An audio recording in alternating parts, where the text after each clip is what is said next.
There is a valley in Switzerland where silence is not empty, it's alive.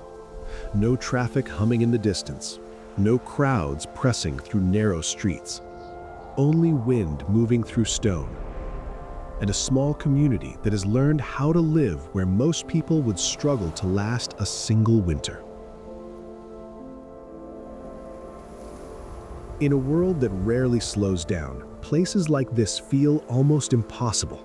Yet beyond Switzerland's famous peaks and postcard towns, these quiet valleys still exist, shaped by ice, time, and generations of careful living.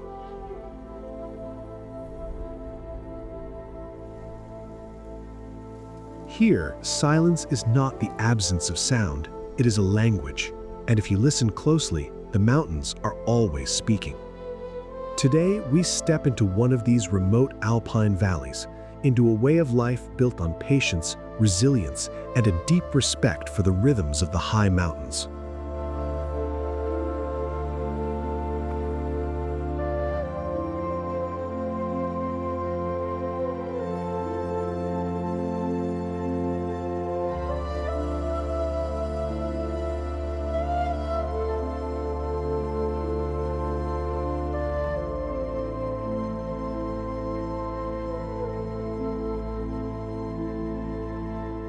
From the air, the Swiss Alps feel almost unreal, a vast sweep of stone and snow carved over thousands of years.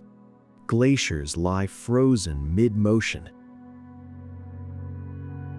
and among them, iconic peaks like the Matterhorn stand sharp against the sky, a reminder that this landscape was never meant to be gentle. But as we descend, the scale begins to change. The endless white gives way to texture, to forests clinging to steep slopes, to narrow roads threading carefully along the valley walls. What once felt vast and distant begins to feel intimate. Down here, time moves differently. You stop measuring the day by the clock. Instead, you notice the slow crawl of shadow across a cliff face, the way the afternoon light lingers on the glacier before fading, the subtle shift in the wind that quietly warns of an approaching storm. Life follows the seasons here, an old rhythm learned not from books, but from generations of watching, waiting, and remembering. Living in the valley means working with the mountain, not against it.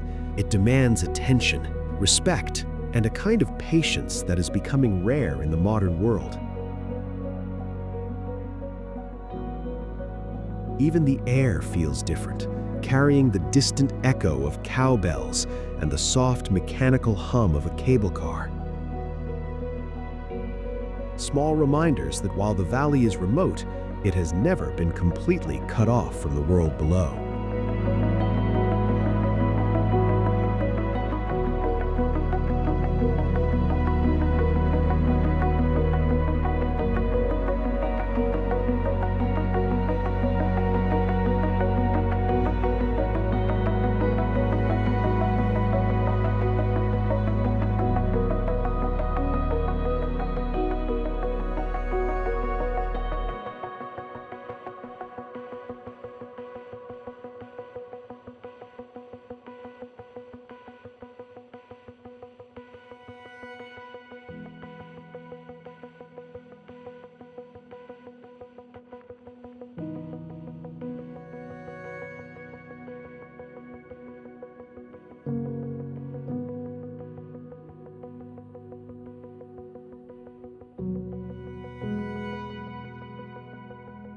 As dawn brings a cold blue light across the frosted chalets, the valley begins to stir.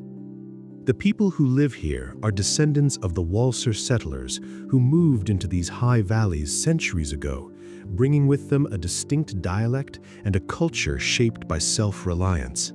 Life has never been easy here, and perhaps that is exactly why their traditions have endured. Morning routines unfold quietly but deliberately.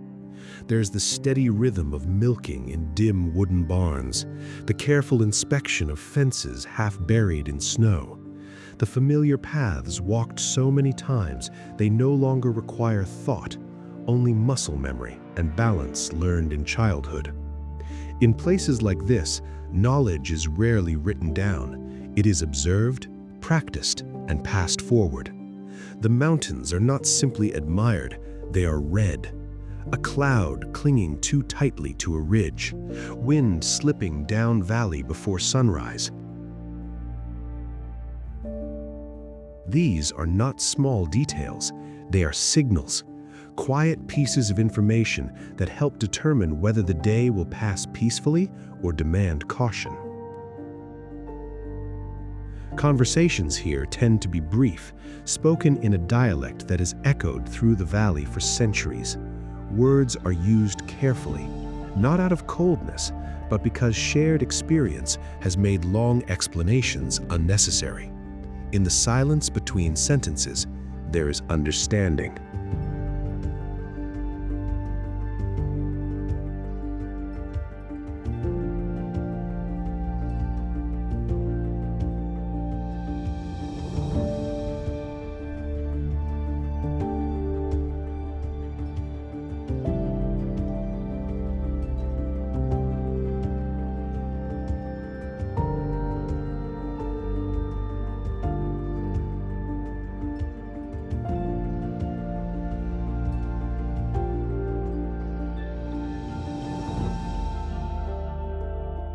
Life in the valley has always depended on cooperation with the land and with each other.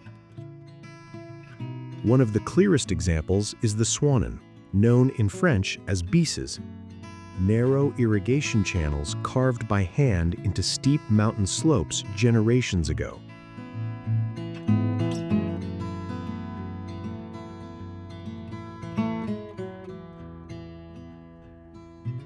Maintaining them is delicate work.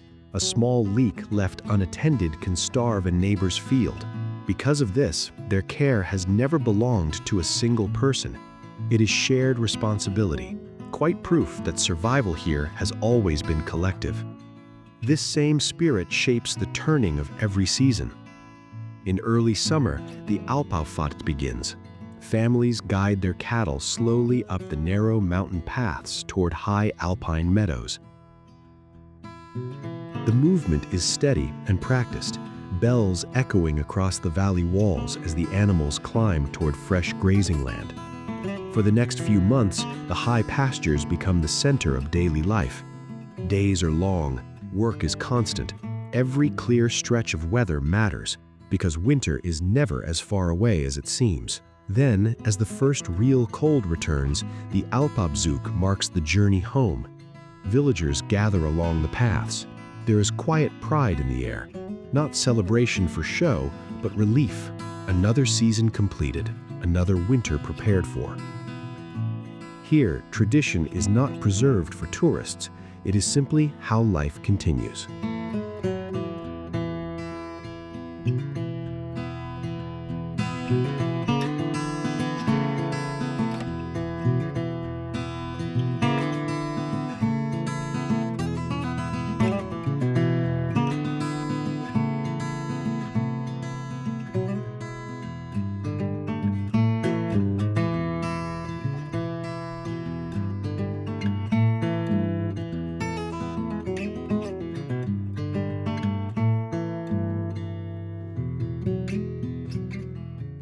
For all its beauty, the mountain is never entirely gentle. The greatest danger in these valleys is not the cold nor the isolation. It is the constant, unpredictable threat of avalanches. Snow gathers slowly through the winter, winds reshape the slopes, and sometimes, without much warning, the mountain releases its weight. When it does, the force is sudden and absolute. Entire sections of hillside can shift in moments, and yet panic is rarely the valley's response. Instead, there is preparation. Over generations, residents have developed an almost instinctive understanding of snow behavior and terrain.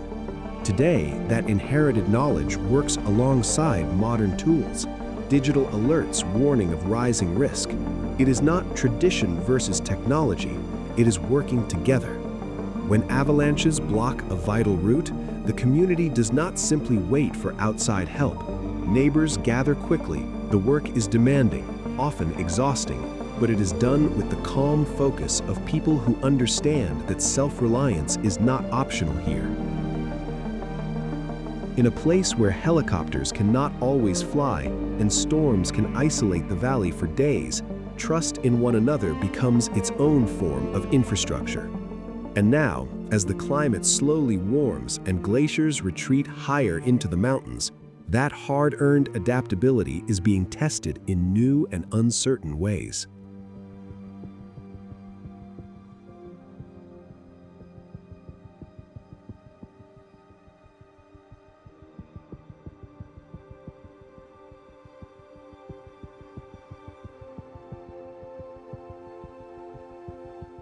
If quiet places like this stay with you, consider subscribing for more journeys into the world's most remote corners.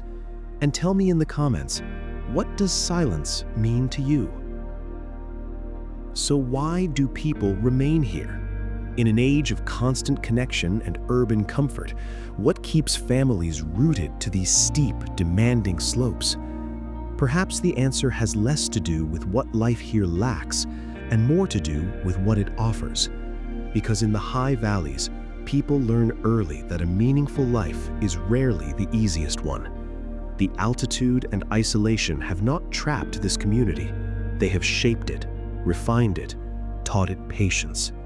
Living here is a daily act of alignment with something larger than human schedules or modern convenience.